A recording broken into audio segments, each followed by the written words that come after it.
What's up, boys? This is going to be live commentary, so I'm just going to get right into it. This is going to be how I find basically my settings.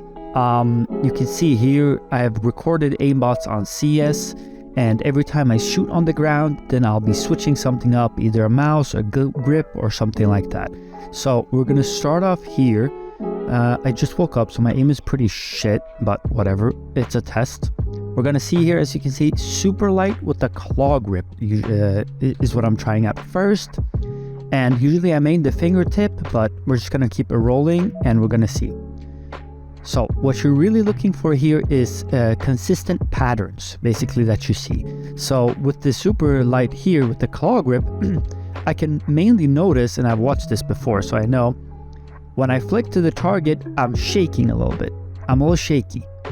And I think that comes from my fingertip aim as well. Now on the super light, I actually have the super glides on, which obviously have like 0 initial friction. Plus I'm using a speed pad, so that might be a reason. But either way, it's not acceptable, right? It's not something we should blame our equipment for, but try to blame ourselves for.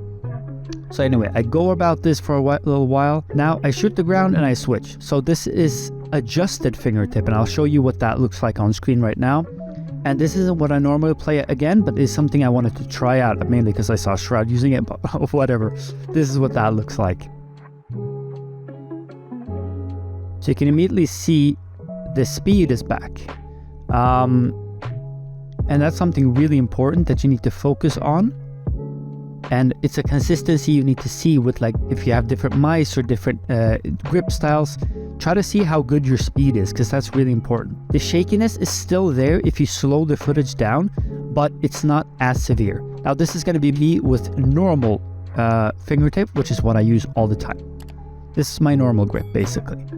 And honestly, I can see a lot less shaking here, or it still exists, but again, with fingertip, it's not that bad. What I do notice with my normal fingertip, however, and I'll show you how all these look, is that I'm over flicking a lot. I didn't do that with claw grip, and I didn't do that with my adjusted fingertip. And I think that's because, again, I'm showing you on screen right now, it's so sensitive because my hand is right under the sensor if I have my normal fingertip, but with my adjusted fingertip, it's sort of ahead of the sensor, so that might be something to think about. And again, I'm trying to do claw here one more time because I felt like it. You can see I have decent speed and I'm not over flicking as much. A lot of this, sometimes I can see I'm missing because I'm shaking. I'm on the target, but I'm doing a little mini shakes basically. And that cost me the kill, and also costs how good the flick looks. So that was the super light, right? So now we move on. Hold up, gotta find it. So here we are. My M42, basically, this is gonna be my adjusted fingertip. So one of the things that I notice, and possibly because I have different skates on that mouse, I have Tiger Eyes, which are still fast, really fast, but not as fast as the super lights. I notice I have a lot more stopping power, and I'm not as much shakiness, but I'm not as clean with it. I feel like with the super light, I have worse aim, but it feels a little bit cleaner maybe than it does with the M42. So now I'm switching to my normal fingertip, which is what I use all the time. And you can see again with the M42 and my normal fingertip, I'm over flicking a lot. So those are two tendencies I've noticed on both mice with my normal fingertip. And that sort of goes away with claw, and it sort of goes away with my adjusted fingertip. However, they have their own problems, which is mainly the shakiness.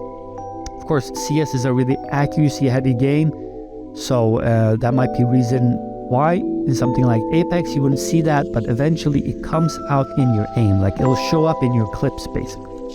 So yeah, that's a little short video about how I actually review my aim, review my clips, and try to notice little small tendencies and adjust settings and try to fix and optimize my aim to the best. Of course, my aim is not the best now. It'll always keep improving, so don't feel bad if you miss your targets or slightly off. As long as you're moving in a forward direction, that's all that matters. Peace out, boys.